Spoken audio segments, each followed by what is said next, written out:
마태복음 6장 25절에서 34절까지 우리 한 절씩 교독하겠습니다. 25절 말씀입니다. 그러므로 내가 너희에게 이르노니 목숨을 위하여 무엇을 먹을까 무엇을 마실까 몸을 위하여 무엇을 입을까 염려하지 말라. 목숨이 음식보다 중하지 아니하며 몸이 의복보다 중하지 아니하냐.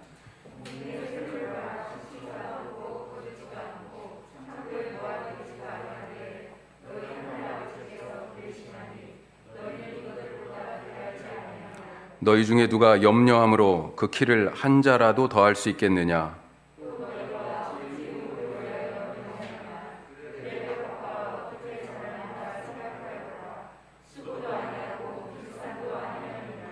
그러나 내가 너희에게 말하노니 솔로몬의 모든 영광으로도 입은 것이 이 꽃 하나만 갖지 못하였느니라.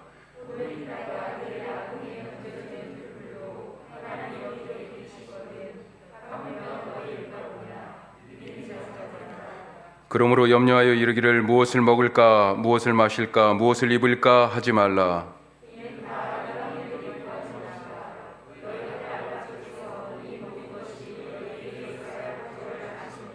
그런즉 너희는 먼저 그의 나라와 그의 의를 구하라. 그리하면 이 모든 것을 너희에게 더하시리라. 내일이 염려할 것이요 한날의 괴로움은 그날로 족하니라. 아멘. 아멘. 히트를 쳤던 드라마 중에 응답하라 시리즈가 있습니다. 여러 시리즈가 있었는데 어떤 시리즈 좋아하십니까? 예? 응팔. 예. 우리 비슷하실 것 같아요. 저랑 이렇게 비슷한 세대에 응팔이 제가 이정 목사님하고 딱 맞는 세대라고 그러더라고요. 저보다 한 2살, 2년 정도 늦어요. 근데 하여튼 딱 같은 세대라서 그때 그 마음이 이게 딱 오더라고요. 응팔 드라마 중에 응답하라 1988 드라마 중에 여러 OST 음악들이 있는데 그 중에 생각난 노래가 오늘 말씀 준비하면서 있었어요. 네. 그대여 너무 걱정하지 말아요. 네. 지나간 것은 지나간 대로 그런 의미가 있죠. 그렇죠? 예. 가사 한 구절 한 구절이 그래 맞아 이렇게 끄덕여치는 그런 노래였어요. 너무 걱정하지 마시기 바랍니다. 너무 염려하지 마시고 지나가는 것은 되돌릴 수 없어요. 그것을 거꾸로 거슬러 올라가서 붙들고 염려할 필요가 없다는 거죠.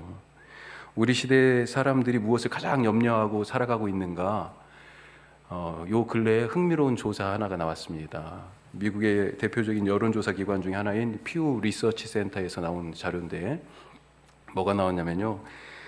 우리나라를 비롯한 소위 선진국이라고 얘기하는 17개 나라 성인 1만 9천 명을 대상으로 한 조사예요. 무엇이 삶을 의미 있게 만드는가? 무엇이 삶을 의미 있게 만드는가? 라고 하는 질문을 던졌어요.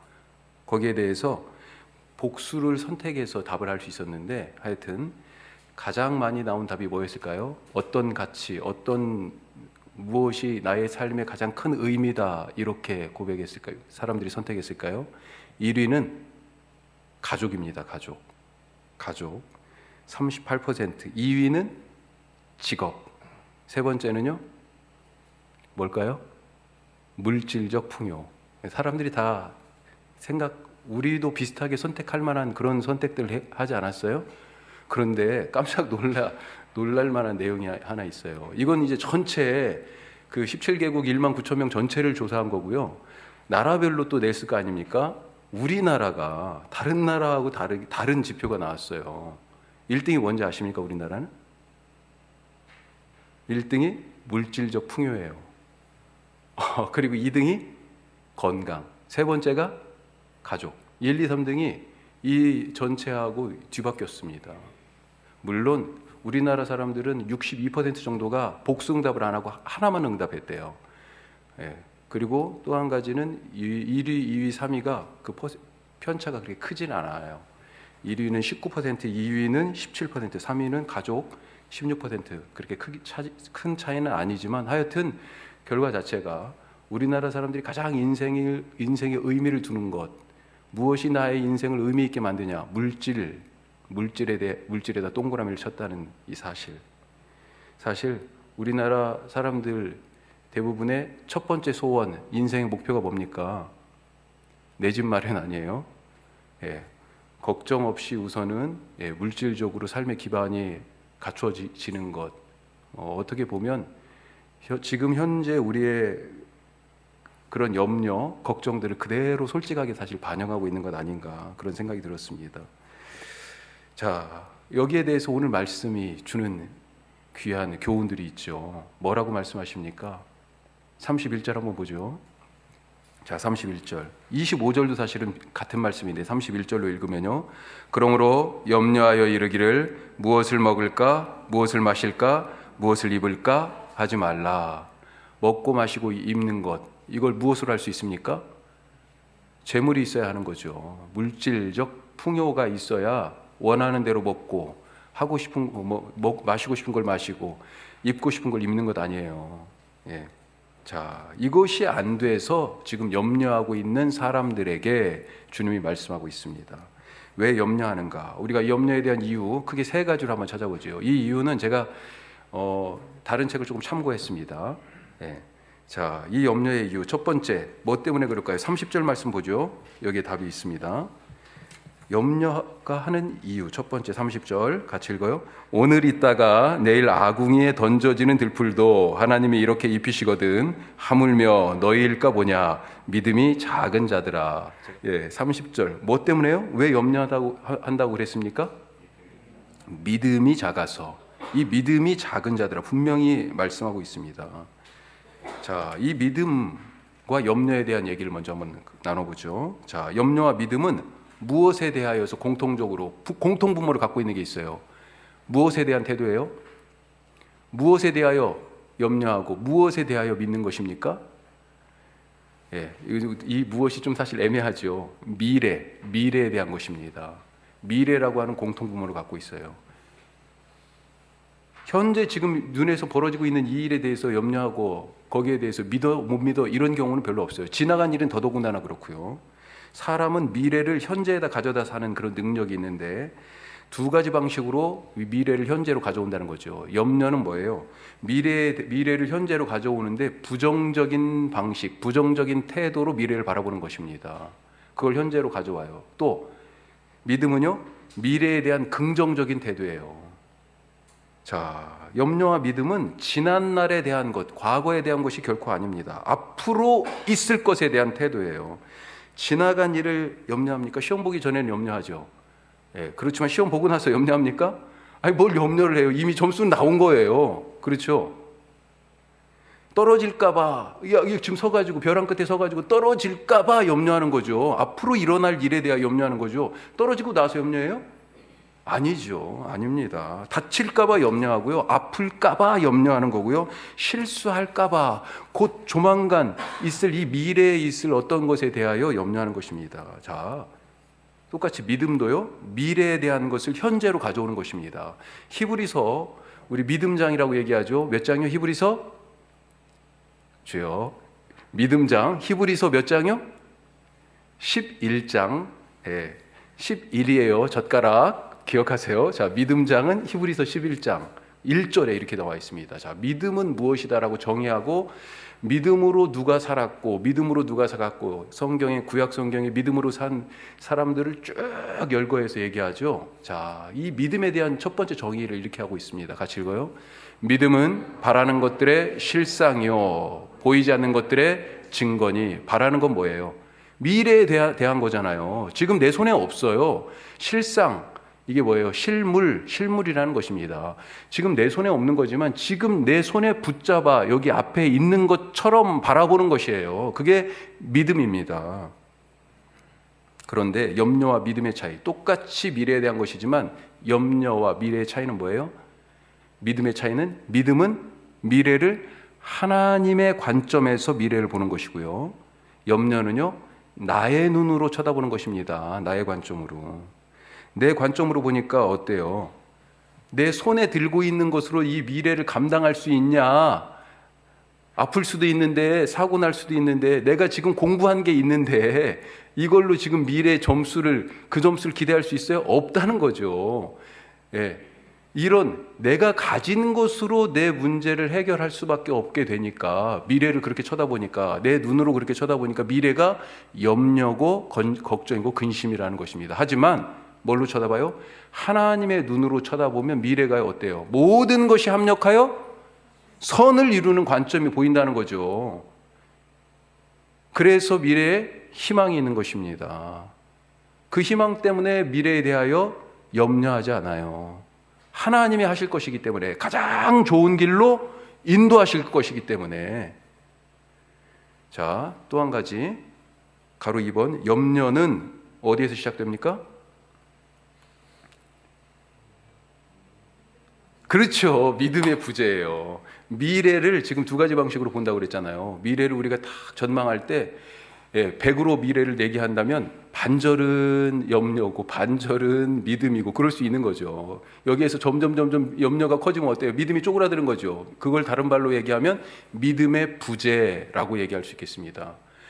또 반대로 얘기하면요, 믿음이 충만하면, 믿음이 굳세면, 아까 믿음이 적은 자들 얘기했잖아요. 믿음이 가득하면 어떻게 돼요? 염려 설 자리가 없는 거죠.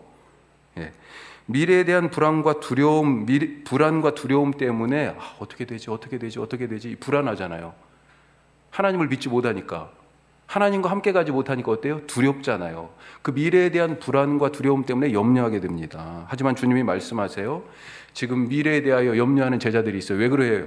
제자들이 예수님이 야, 내가 이제 곧 있다, 너희들 떠날 거야 이렇게 얘기하시거든요. 요한복음 14장 말씀입니다. 자, 요한복음 14장 같이 읽어요. 너희는 마음에 근심하지 말라. 하나님을 믿으니 또 나를 믿으라. 자, 이게 요한복음 14장이잖아요. 13장에 무슨 장면이 나오냐면, 사실 요한복음은 꼭 순서대로 꼭 기록되었다 이렇게 얘기하기는 어렵지만, 그래도 그냥 그 순서를 따라서 한번 생각해 보면 요한복음 13장에 뭐가 나오냐면 제자들의 발을 씻겨주는 장면이 나옵니다. 이 발을 씻겨주시는 것은 목요일 날이에요. 마지막 고난주간의 목요일, 예수님은 십자가에 금요일 날 아침에 달리셨어요. 그러니까 제자들과 지금 저녁 식사 시간에 나눴을 법한 얘기를 지금 이 14장 말씀이라고 볼 수 있는 거예요. 그렇게도 생각해 볼 수 있다는 거죠. 그 자리에서 이제 곧 하루도 안 남아서 예수님이 죽게 되신다는 거예요. 그런 얘기들을 지금 하시는 거죠. 제자들이 어때요? 근심하는 것입니다. 그때 예수님이 뭐라고 말씀하세요? 그 두려움과 불안에 떨어서 예수님이 안 계시면 어떻게 하지? 나는 어떻게 살지? 우리는 어디로 가야 되지 이제? 그 불안과 두려움 가운데 염려하는 자들에게 하나님을 믿으니 또 나를 믿으라. 믿음의 부재만큼 염려가 커진다라고 하는 것입니다. 세상에 100% 안전한 곳이 어디 있습니까? 대한민국 안전합니까? 안전한 나라예요? 안전한 나라죠. 안전한 나라예요. 미국에 밤에 이렇게 돌아다닐 수 있습니까? 없어요. 저 가서 깜짝 놀랐었어요. 6시 넘어가면요, 사람들이 잘 안 보여. 거리에 그냥 돌아다닌다는 거, 이거 사실 상상하기 어려워요. 뭐 운동장 같은데 밤에 이제 운동하는 사람들이 있어요. 야구장이나 축구장이나 막 이런데, 동네 야구장, 축구장 이런 데서는 사람들이 있지만 그냥 거리를 이렇게 맨 거리를 돌아다닌다. 이거 사실 겁나게 위험한 짓이에요. 우리나라는 어때요? 그냥 아무데나 다녀도 사실은 거의 문제가 없잖아요. 치안에 있어서 안전한 나라예요. 그런데 미국 사람들이 우리나라 생각할 때 어떻게 생각할까요? 저 나라는 엄청 불안한 나라, 안전하지 않은 나라. 왜요? 전쟁이 휴전 중인 나라. 그렇게 생각하잖아요. 예. 지금 얼마 전에도 뭐 그런 얘기가 또 나왔었죠. 종전선언, 이제 미국이 또 정권이 바뀌었기 때문에 대통령이 바뀌어서 종전선언에 대하여 그걸 또 다시 추진하자 그랬더니 반대한다고 얘기하는 사람들이 있어요. 이해하기가 어려운데, 아니 그럼 끝까지 지금 전쟁 상태로 있겠다는 얘기예요? 반대한다는 사람들이 있는데 누가 제일 반대한다고 그래요? 일본 사람들이죠. 사실은 일본이 2차 세계대전 이후에 갑자기 얘기가 왜 여기로 가요? 2차 세계대전 이후에 그 전후의 완전한 폐허에서 왜 일어섰습니까? 한국전쟁 때문에 그렇죠. 6.25 때문에. 그들은 우리가 분단되어 있어야 이익입니다. 남과 북이 통일되는 걸 원하지 않아요. 그래서 계속 자기들의 국내 정치를 위하여 북한이든지 남한이든지 자꾸 갖다 쓰는 거잖아요. 혐한이 사실은 정치적인 목적을 위해서 이용되고 있는 거죠. 자, 그런데 하여튼 그런데 다른 나라 사람들은 우리를 볼 때 아휴, 아직도 저기 긴장이 있어. 저러다 전쟁 날지도 몰라. 요즘은 그런 소리가 좀 줄어들었지만 예전만 해도 한국 전쟁 나는 거 아니야? 제가 미국에 있는 동안에도요 그런 일들이 몇 번 있었어요. 그래가지고 막 사람들이 엄청 불안해하는 거죠. 거기서는 저기 대한민국에서는 곧 전쟁이 날 것 같은 그런 느낌으로 쳐다보고 있어요. 그런데 우리는 어떻게 생각해요? 하나도 걱정 안 해요. 하나도 아무 걱정도 안 해요. 왜요? 전쟁 안 일어난다. 전쟁이 일어날 수가 없다. 심지어는 전쟁은 일어나면 안 된다라고 하는 굳건한 믿음이 있기 때문에 전쟁 안 일어납니다. 안 일어나요. 일어나서도 안 되고요. 예. 염려는 믿음의 부재에서 나오는 거예요. 내가 염려하고 있을 때 과연 나는 믿음이 있는가 살펴보실 수 있길 바랍니다. 자, 염려하는 이유 첫 번째 믿음. 두 번째 뭐가 보이지 않아서요? 뭐가 안 보여요? 하나님이 안 보여서요. 하나님이 보이지 않아서. 자, 25절에서 염려하는 사람에게 무엇이 중요하다고 하십니까? 자, 25절 한번 읽어볼까요? 그러므로 내가 너희에게 이르노니 목숨을 위하여 무엇을 먹을까 무엇을 마실까 몸을 위하여 무엇을 입을까 염려하지 말라. 목숨이 음식보다 중하지 아니하며 몸이 의복보다 중하지 아니하냐. 염려하는 사람에게 지금 무엇이 중요하다고요? 무엇이요?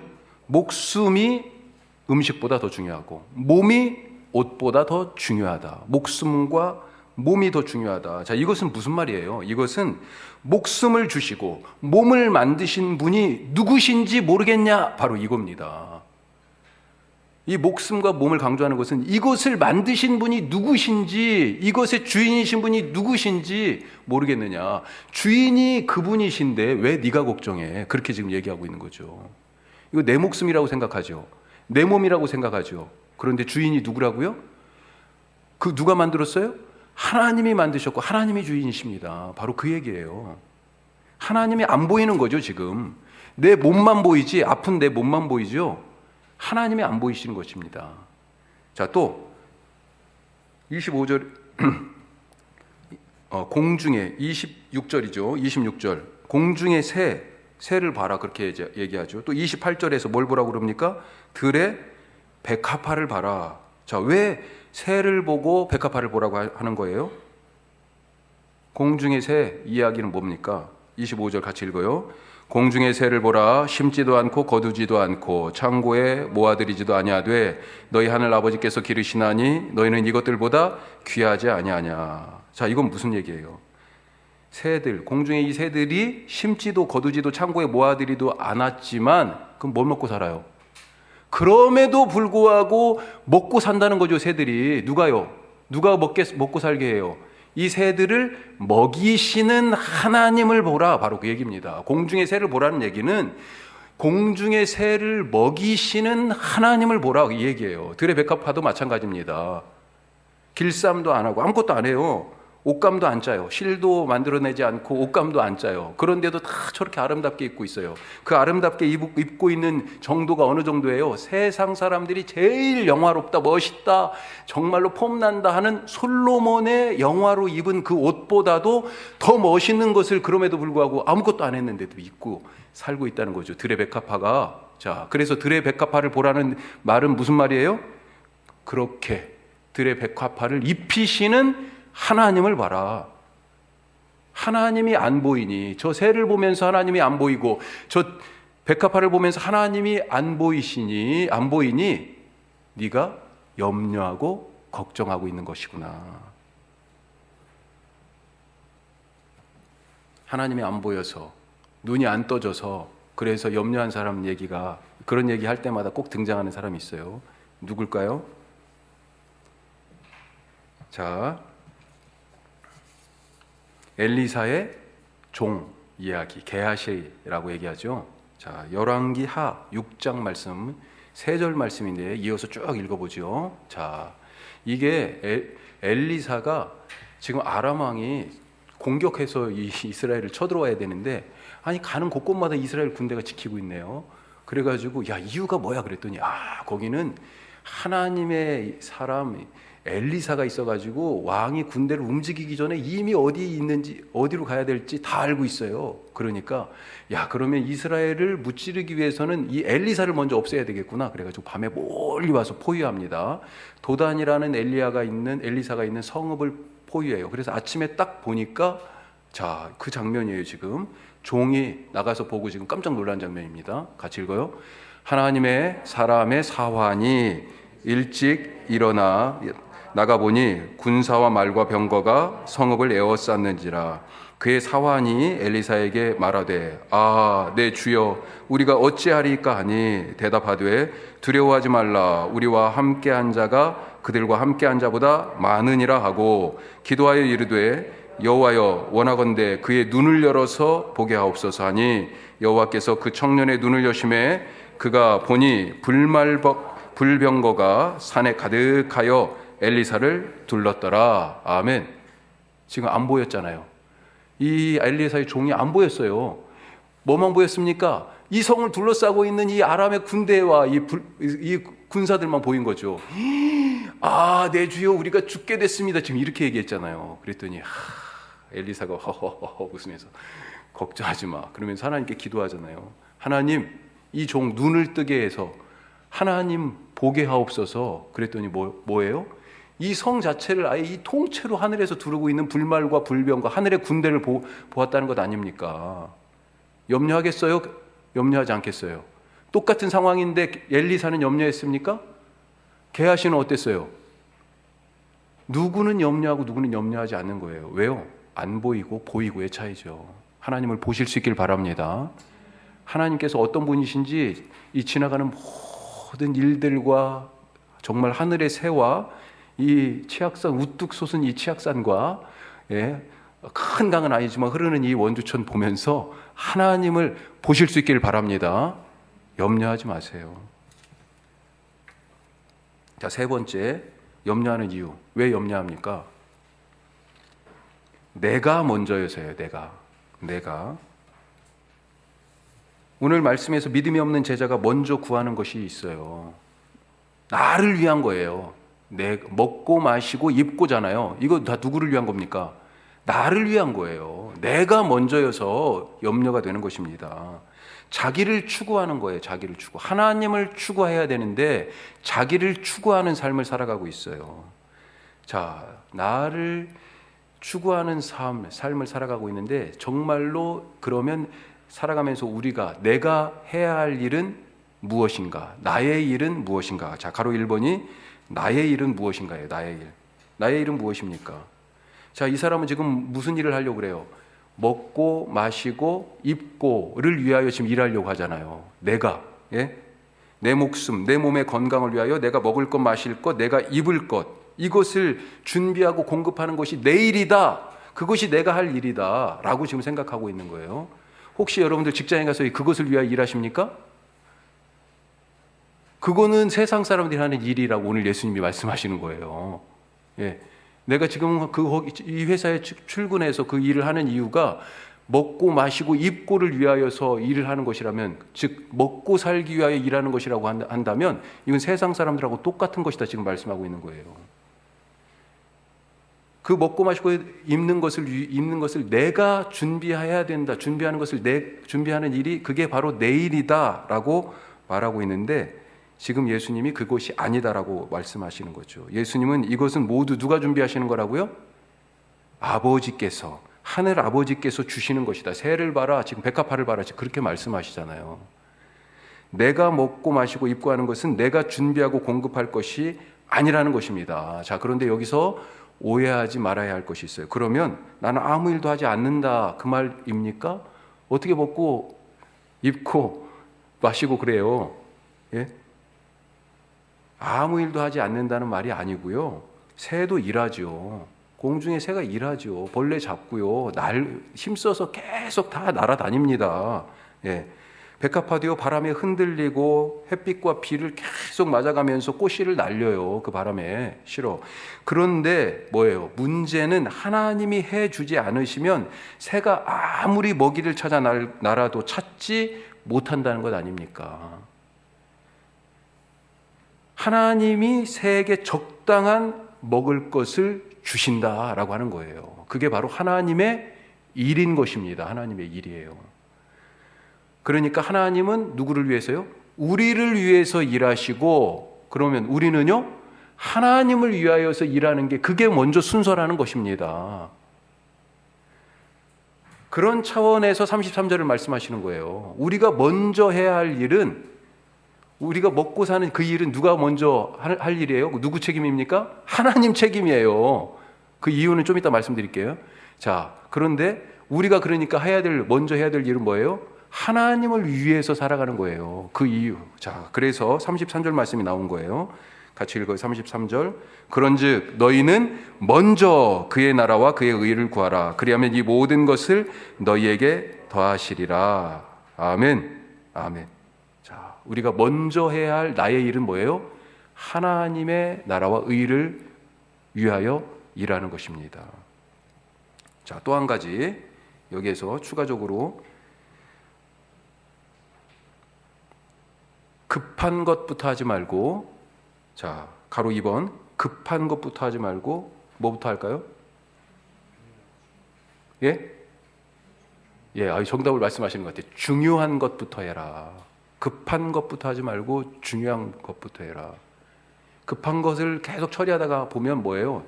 진짜 꼭 해야 할 중요한 일을 놓쳐요. 그래서 염려가 안 사라지는 거예요. 진짜 중요한 일을 하다 보면요, 급한 일이 점점 없어집니다. 예. 그런데 우리가 거꾸로 일을 해, 거꾸로. 때때로는 이게 당장 눈앞에 급해가지고 진짜 나에게 중요한 일이 무엇인지 그것을 하십시오. 오늘 말씀 맥락에서 보면 이 중요한 일이 뭐예요? 내가 먹고 마시는, 이거 당장 지금 뭔가를 해결해야 돼요. 오늘 내가 돈이 없어서 못 먹겠어요. 먹을 게 없어요? 이 급한 일이긴 하죠. 그런데 그것보다 더 중요한 일이 있다는 거예요. 때로는 중요한 일, 나에게 있어서 진짜로 중요한 일이 무엇인지 그걸 찾으시기 바랍니다. 그것이 바로 오늘 말씀에서는 하나님의 나라와 의를 위한 헌신이다. 그렇게 말씀하고 있어요. 자, 염려하지 말아야 하는 그러면 이유에 대해서 한번 또 살펴보죠. 자, 염려하지 말아야 되는 이유. 자, 첫 번째, 우리는 하나님의 자녀이기 때문에 그렇습니다. 자, 26절 말씀 읽어보죠. 자, 26절 다시 읽어요. 공중에 새를 보라. 심지도 않고 거두지도 않고 창고에 모아들이지도 아니하되 너희 하늘 아버지께서 기르시나니 너희는 이것들보다 귀하지 아니하냐. 아멘. 하늘 아버지라고 분명히 지금 거듭 말씀하고 있습니다. 하늘에 계신 하나님이 우리 아버지임을 잃어버리면 염려할 수밖에 없어요. 그분이 모든 것을 다 가지고 계시고 모든 것을 다 공급하시는데, 그래서 하나님을 뭐라고 우리가 고백해요? 창조주라고 얘기하시죠. 창조주. 아무것도 없는 중에도 모든 것을 다 만드신 분이에요. 그분은 모든 것을 다 소유하신 분입니다. 염려할 것이 없어요. 그분이 우리 아버지라고요. 새들도 그 아버지가 누구예요?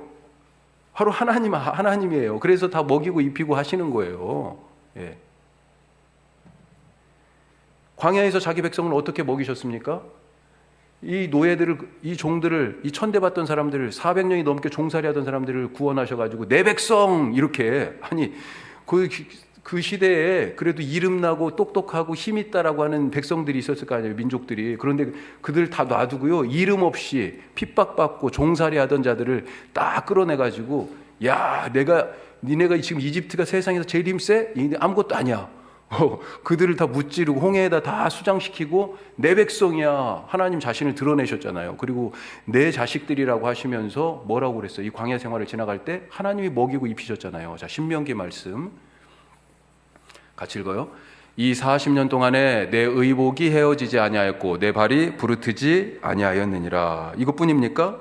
8장 15절 말씀, 15절 후반부부터 같이 읽어요. 또 너를 위하여 단단한 반석에서 물을 내셨으며 내 조상들도 알지 못하던 만나를 광야에서 내게 먹이셨나니. 자, 그런데 이 광야, 이 물을 마시고 만나를 먹고 발이 부르트지 않고 옷이 헤어지지 않도록 인도하셨던 이 광야가 어떤 광야였어요? 위험한 땅이었습니다. 이 15절 제가 지금 뒷부분부터 써놨는데 그 앞에 뭐라고 써 있냐면요, 이 땅이 광대하고, 광야가 광대하고 위험했다. 불뱀과 전갈이 있고 물이 없는 간조한 땅이었다. 이렇게 얘기합니다. 사람들이 지금 뭐가 보이는 거예요? 바로 이 불뱀과 전갈이 있는 것만 보이고, 지금 당장 물이 없어서 그냥 사막, 풀 한 폭이 제대로 나지 않는 이것만 보이는 거죠. 그런데도 아버지 하나님과 같이 있으니 이들이 마시고 먹고 입고, 심지어는 건강의 문제도, 발이 부르트지도 않았다.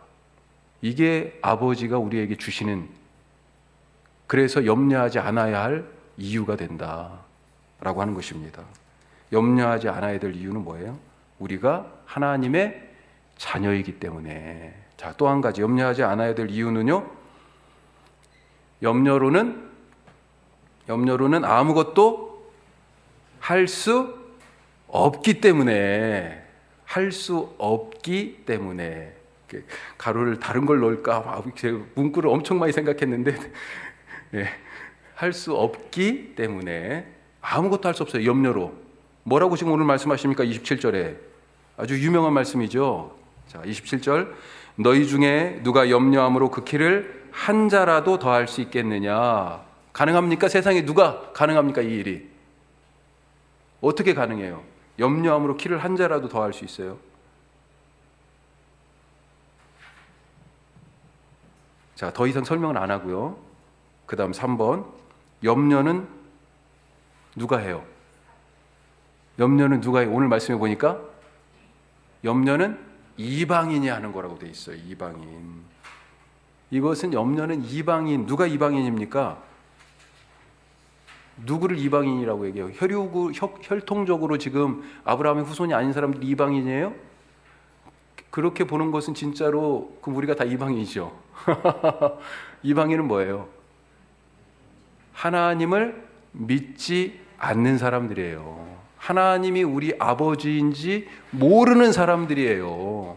하나님이 우리에게 구원을 약속하시고 그 다음에 인생에서 필요한 것들을 다 공급하시겠다고 그렇게 계획을 갖고 계신데 그것을 신뢰하지 못하는 사람이에요. 그러니까 이방인이라고 쓰셔도 되고, 사실은 염려는 누가 해요? 불신자가 하는 것입니다. 불신자. 하나님을 믿지 못하는 자가 염려하는 거예요. 신앙이 있는 사람은 재물로 인하여 염려하지 않는다. 사실 어려운 얘기예요. 그렇죠? 어려운 얘기입니다. 제가 미국에 5년 동안 있으면서 염려를 엄청 많이 했어요. 제가 돌아오면서 회개 엄청 했습니다. 6개월 딱 지나고 나니까 아무것도 없어요. 뭐 얼마 갖고 간 것도 없지만 6개월 딱 지나고 나니까, 그때 당시 렌트비가 저희가 방 한 칸에 처음에 살았는데 3달, 그 다음에 이제 그때 막 그 금융위기 때문에 막 달러도 엄청나게 올라가고 환율이 그럴 때예요. 왜 갔나 거기를? 내가 가고 싶어서 간 것도 아닌데, 와, 그냥 막 얼마 되지도 않는데 막 쫙쫙 빠져나가는데요. 6개월 지나고 나니까 아무것도 없어요. 그런데도 돌아올 때까지 한 번도 집세를 밀리게 하지 않으셨어요. 와, 지금 생각해도요. 그런데 제가 어떻게 해요? 일주일 전에 통장에는 이제 한 100불 정도 남아 있어요. 그런데 1,500불 정도를 마련해야 돼. 어떻게 해야 돼? 잠이 안 오는 거죠. 잠이 안 오는 거죠. 왜 잠이 안 와요? 염려 때문에요. 염려 때문에. 내 삶을 어떻게 내가 세울 수 있을까? 지킬 수 있을까? 염려 때문에 잠이 안 오는 거죠. 그런데 염려한다고 내 키를 한 자라도 더 할 수 있느냐? 아니에요. 염려는 누가 하는 거예요? 믿음 없는 사람이 하는 것입니다. 참 진짜 뭐 모든 걸 다 말씀드릴 수 없지만 한 번도 날짜를 미뤄본 적이 없어요. 자, 마지막으로요. 오늘 말씀의 맥락은 사실은 앞에 6장 쭉 앞에서부터 보면 뭐가 주제예요? 바리새인과 서기관들의 의보다 더 나은 제자들의 삶에 대하여서 지금 요구하고 계셨고, 그것에 대하여서 말씀하시는 중에 이제 구체적으로 의를 실천하는 삶이 무엇이냐를 얘기하시면서 6장 19절부터 재물 문제를 가지고 나오십니다. 제자들에게도 가장 중요한 문제가 재물이었던 거예요. 그래서 6장 19절에서 오늘 말씀 바로 앞에 24절까지는 뭘 얘기해요? 재물이 있을 때 제자들은 어떻게 해야 되는지. 그래서 뭐라고 말씀하십니까? 재물을 어디에 쌓으라고요? 하늘에 쌓아라. 하늘에 쌓아라. 거기가 썩지 않는다. 땅에 쌓으면요, 좀과 동록이 해하고 도둑이 도둑질해 간다.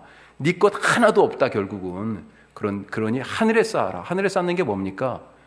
바로 나누고 하나님께 드리고, 나를 위하여 쓰는 것이 아니라 하나님과 이웃을 위하여 사용하는 거죠. 바로 그것을 요구하고 계셨어요. 재물이 있을 때에 대한 경우예요. 자, 오늘 말씀은 뭐예요? 재물이 없을 때예요. 6장 19절부터 6장 오늘 25절부터 마지막 34절까지는 재물이 없을 때. 그 재물이 없으니까 뭘 먹을 수 있을까? 내가 뭘 입을 수 있을까? 이게 지금 걱정하는 거잖아요. 아니, 돈이 있으면 무슨 걱정이에요? 무슨 물이 제일 비쌉니까? 그 물 뭐 나 마시지 뭐. 제일 싼 물 말고 어디 편의점 가면 뭐 제일 싼 물부터 보잖아요. 그렇죠? 뭐 어떤 게 제일 싼가? 아니, 돈이 있으면 그런 걱정이 어디 있어요? 제일 좋은 거, 제일 비싼 거 골라. 그렇게 얘기하죠. 자, 없어서 염려하게 되는데 이 염려의 원인이 그러니까 뭐예요? 물질인데, 재물인데, 그러면 재물이 채워지면 염려가 사라질까요? 어떻습니까? 자, 이런 점에서 딱 한 가지만 더 말씀드리고, 원고가 사실 더 있습니다만 여기까지만 할게요. 한 가지만 더. 자, 염려를 이기는 방법. 시편 23편을 가지고 우리 한번 생각해 보죠. 시편 23편. 자, 한번 찾아봅시다. 시편 23편. 너무 유명한 말씀이니까요. 암송도 다 하실 텐데 이 23편은 한번 읽어보죠. 같이. 시편 23편 다윗의 시 같이 읽습니다. 여호와는 나의 목자시니 내게 부족함이 없으리로다. 그가 나를 푸른 풀밭에 누이시며 쉴만한 물가로 인도하시는도다. 내 영혼을 소생시키시고 자기 이름을 위하여 의의 길로 인도하시는도다. 내가 사망의 음침한 골짜기로 다닐지라도 해를 두려워하지 않을 것은 주께서 나와 함께 하심이라. 주의 지팡이와 막대기가 나를 안위하시나이다. 주께서 내 원수의 목전에서 내게 상을 차려주시고 기름을 내 머리에 부으셨으니 내 잔이 넘치나이다. 내 평생의 선하심과 인자하심이 반드시 나를 따르리니 내가 여호와의 집에 영원히 살리로다. 아멘. 자, 여기 이 23편의 다윗 염려가 느껴지십니까? 이렇게 사실 수 있길 바랍니다. 염려를 이기는 법이 있어요. 자, 첫 번째, 이 시편 23편을 통해 염려를 이기는 방법. 이건 어디에도 없습니다. 제가 이 말씀 준비하면서 주신 거예요. 자, 하나님이 누구신지 고백하라. 하나님이 누구신지에 대한 고백이 있어야 돼요. 그러면 염려가 없어집니다. 자, 1절 말씀에 뭐라고 돼 있어요? 여호와는 나의 목자시니 내게 부족함이 없다. 염려할 게 없어요. 모든 게 꽉 차 있어요. 부족함이 없다니까요. 이 부족함이 없는 걸 뭐라고 얘기해요? 샬롬이라고 얘기합니다. 그래서 평강이에요. 부족함이 없어요. 부족함이 있으니까, 부족하니까 뭐예요? 맨날 어떻게 하지? 이렇게. 이게 지금 평강입니까? 이게 샬롬이에요? 안 될까봐 막 이러고 있는 게 이게 지금 샬롬이에요? 아니에요. 부족함이 하나도 없어요.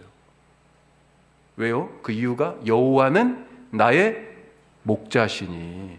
이 고백 때문에 그렇습니다. 이 고백 때문에. 왜 목자라고 고백했어요? 다윗이. 이때 다윗이 뭐 하고 있었어요? 목동이었거든요. 목동. 우리 선생님들은 어떻게 예수님을 고백하실 수 있겠습니까? 주님은 나를 늘 가르치시는 분이에요? 예? 안내하시는 분입니까? 우리 안내하시는 분이에요. 내 삶을 늘 안내하시는 분이에요. 우리가 삶의 자리가 다 다르지만 그 다른 삶의 자리에서 내가 경험하는 그 삶으로 예수님을 고백할 수 있기를 바랍니다. 다윗은 목동하면서 목동으로서 하나님을 본 거예요. 하나님이 내 목자시구나. 이게 진짜 고백 아니에요? 하나님에 대한 그런 고백이 있을 때, 내 삶을 바탕으로 하나님이 누구신지가 경험될 때 염려가 없어진다. 삶이 흔들리지 않고 부족함이 없는 꽉 찬 풍성한 샬롬의 삶을 살아갈 수 있다 하는 것. 자, 요한복음 10장 11절 말씀도 거기 써 있는데, 나는 선한 목자라. 선한 목자는 양들을 위하여 목숨을 버리거니와. 예수님이 선한 목자라고 그러셨잖아요. 아버지 하나님도 나의 목자시고 하나님이, 예수님이 나의 목자이십니다. 이렇게 고백될 수 있기 바랍니다. 자, 내 고백이 있어야 된다. 내 고백. 또 한 가지는요, 하나님의 음성을 듣고 따른다. 자, 이 23편의 관점에서 봤을 때 하나님의 음성을 듣고 따라요. 양이면 목자의 음성을 들어야 된다는 거죠. 여러분들 혹시 그런 사진 영상 보셨습니까? 오스트레일리아 같은 데, 호주 같은 데는 지금 양모 산업, 양 키워가지고 털 깎아서 막 그 산업이 엄청나게 발달해 있잖아요. 양털을 깎을 때 양이요, 털이 어느 정도인지 아세요? 예? 눈이 안 보입니다. 눈이 안 보여. 양털이 너무 많아가지고 눈이 안 보여요. 그러니 얘가 어떻게 다니겠어요? 안 보이는데 어떻게 다녀요? 듣고 가는 것입니다. 듣고. 사실은 귀 속에도 다 털이 들어가가지고 잘 안 들릴 것 같은데, 그래도 아예 보이지가 않아. 이건 아예 안 보여요. 털이 너무 막 나가지고. 예. 양이 사실은 목자의 음성을 듣고 간다. 성경에서 계속 그런 얘기가 써 있어요. 그게 그냥 나온 얘기가 아닙니다. 안 보이는 거예요. 아예 털 때문에 안 보여요. 자, 요한복음 10장 4절 말씀 봅시다. 같이 읽어요. 자, 선한 목자가 자기 양을 다 내놓은 후에 앞서가면 양들이 그의 음성을 아는 고로 따라오되. 그렇습니다. 음성 듣고, 목자의 음성 듣고 가는 거예요. 그러니 안전하죠. 그러니 염려할 것이 없죠. 자, 3번. 자, 그렇다면 이렇게 하나님이 누구신지, 예수님이 누구신지 나의 고백이 있고, 그 다음에 그분의 음성을 듣고 따라가면 어떤 복을, 염려 없는 삶에 대한 복을 주시는 거예요. 그게 시편 23편에 쭉 나옵니다. 자, 첫 번째 뭐예요? 먹고 마심. 이건 뭐예요? 푸른 초장과 쉴 만한 물가로 인도하신다, 이렇게 되어 있잖아요. 오늘 말씀이 주제가 뭐였어요? 무엇을 먹을까, 무엇을 마실까, 무엇을 입을까 였잖아요. 그런데 여기 나오네요. 푸른 초장과 쉴 만한 물가. 집도 있고요. 여기 마실 것도 있고요. 푸른 초장, 먹을 것도 있어요.